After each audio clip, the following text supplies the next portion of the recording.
Hi, this is Ronnie, and this is the monochromatic layout. Yeah, Megan decided this week we are going to do monochromatic. I get a pick next week. Not sure where I'm going to pick yet, though. And y'all know my favorite color is green.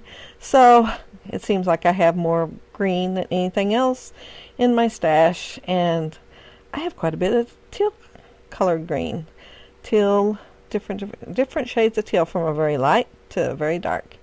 And I had these alphas and some sequins, and I thought I'd use the smile from the little yellow bicycle. No, I didn't use that stamp set. Forgot all about it and didn't use it.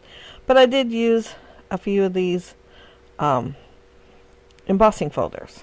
Since I couldn't add different colors, which I love to add different colors and have at least 3 different colors going in my layout, I thought, well, I can add some texture. And the chevron glitter paper, it helps a lot. I didn't really have any pattern paper that was teal that had very much in. They had other colors in it, let's put it that way. They had teal, but they had other colors in there. So it made it kind of hard to go monochromatic with the other colors.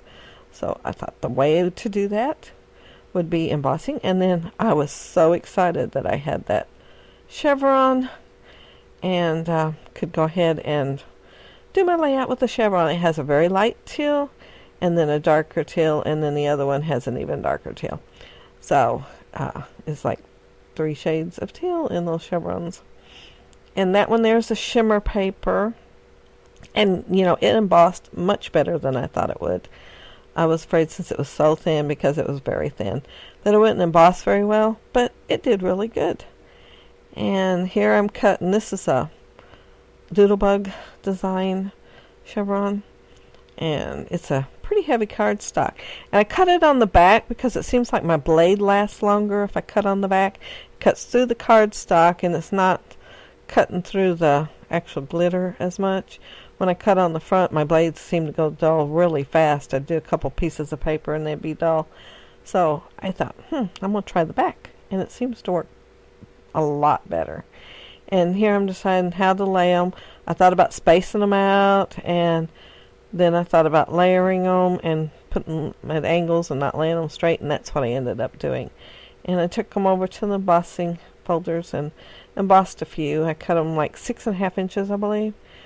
And here I remembered the color shine. I didn't show it at the beginning because I forgot about it. But when I got ready to do my layout, I thought of it. Thank goodness. And one of the times when I'm flicking it up there on the left, it kind of went high, so I had to do a little extra just to make it match a little bit more on both sides. But I just love that Heidi Swapp color shine. It's so pretty, especially when you see it close up and in person. It don't show up as good here, but it has just a glittery shine to it too. And I am going to feature the chevron more than I am the embossed. It's going to be in the background more because I really like that glittery chevron. It is so pretty. I can't believe I hadn't used it yet.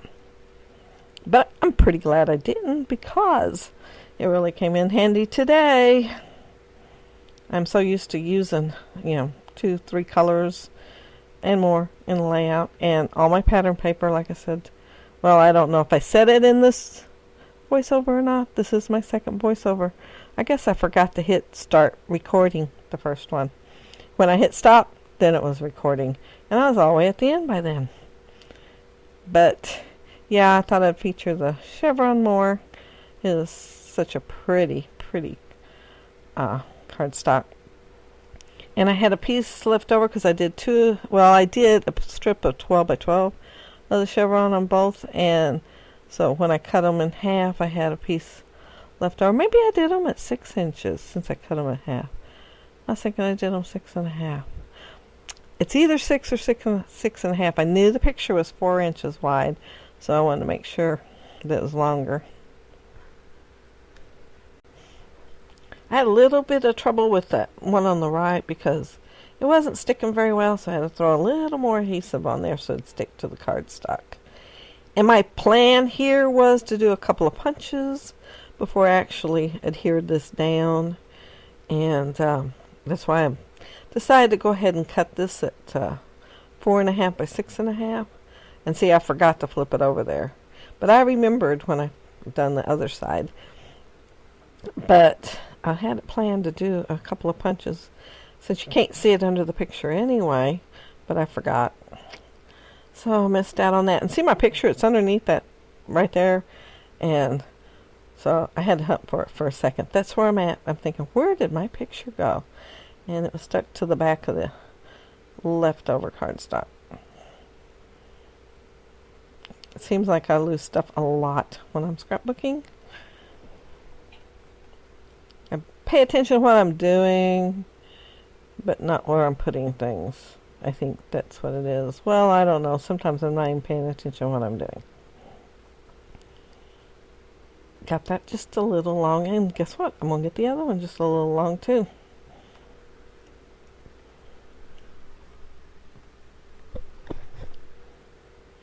And yeah, I should have cut this out. You all know how to pull the, let's see, it's called, what is that called? Resist paper. Yeah. Y'all know how to pull that off. And this is for my title. I'm going to have A Beautiful Day as my title. And it don't stick very well to that glitter paper at all, but it sticks to the cardstock all right. But I had to throw a little bit of glossy accents under a couple of them, but it stuck great to the picture. Everything's a little hard sticking to the glitter paper. And there's the smile from the little yellow bicycle. I just love that die. It is so cute. And, oh yeah, I think I'm getting the flowers now. Yeah, I didn't show them at the beginning either, but I remembered I had them, and I'm thinking, what else can I do this page? And see those one flowers? I don't end up using them. I end up using the glitter cardstock ones. It seemed to go better with my page, so I end up pulling those off. I started out with them, though, and then once I pulled a few of the others off, I changed my mind, so see, they're all going back, and I'm replacing them. And they all have a rhinestone in the middle. And everything's still the same shade. I didn't even use any white, which was very hard to resist doing. Yeah. But I didn't. And I'm going to fuss with these flowers for a few minutes. Because, well, I did want a couple of other small ones and didn't have enough of them. So I had to move things around to try to get them to work out good enough that I wouldn't miss them so much. And I'm basically using all the small glittered ones and most of the bigger ones.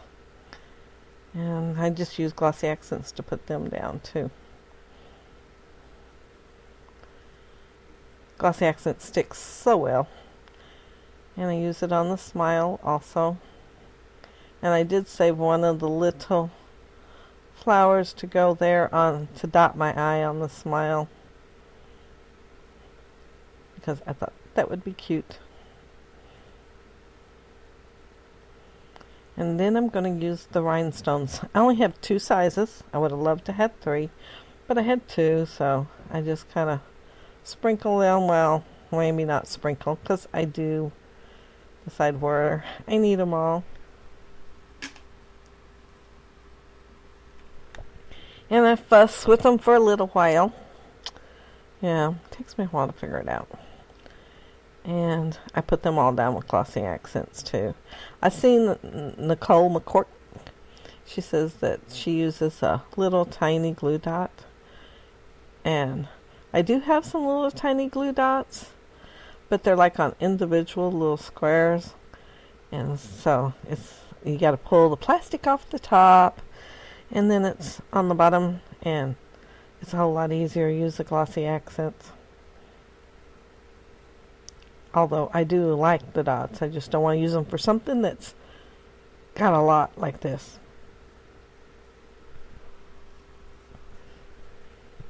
And yeah, I'm still fussing with them. But you need to check out Megan's channel, see what she does with Monochromatic. I can't wait to see what she does. I'm not sure if anybody else is joining us this week, because at the time of making this layout, nobody had said they were going to, but hopefully Jennifer and Maura will join us again this weekend and do a monochromatic layout. They probably had to look through their stash like I did to see what they had that would go. And hopefully they'll find something. And here's where I remember I wanted to put one of these cameras on there. And I'm using Heidi Swap Teal Color Shine again. And I made sure I got it covered really good, didn't waste any of it. Except the part that got under my fingernails and all over my fingers. Yeah, I was pretty green, teal colored by the time I got done. And I put it over there on the left hand side and put one of the larger sequins in the little hole. And that's my layout. I am done. Surprise, surprise. I didn't decorate the entire page like I do sometimes. And there it is. And I'd love to have you join in on the challenge too. Just leave a link below or leave it on our Facebook page, Scrappy Meggy and Ronnie. And in case you don't do videos, and do a monochromatic layout. And isn't that chevron paper pretty? Of course those flowers are pretty too. They kind of look, those one flowers kind of look blue there, but they are teal. And the letters look blue too, but they are teal. Take my word for it. And back the little sequins look green, but they are teal. Well, shades of green, we'll say that's what I used. So since you can't tell by looking at it, but they are teal. Seriously. Of course, maybe when it gets uploaded it'll look more like it. I've got a very old computer and I don't think I have as high of pixelation and stuff. And if I do it on my TV, it looks so much better. But that's my layout. And thank you all so very, very much for watching. And if you leave a comment, I'll be glad to respond. And thumbs up if you like. Thanks for watching. Bye.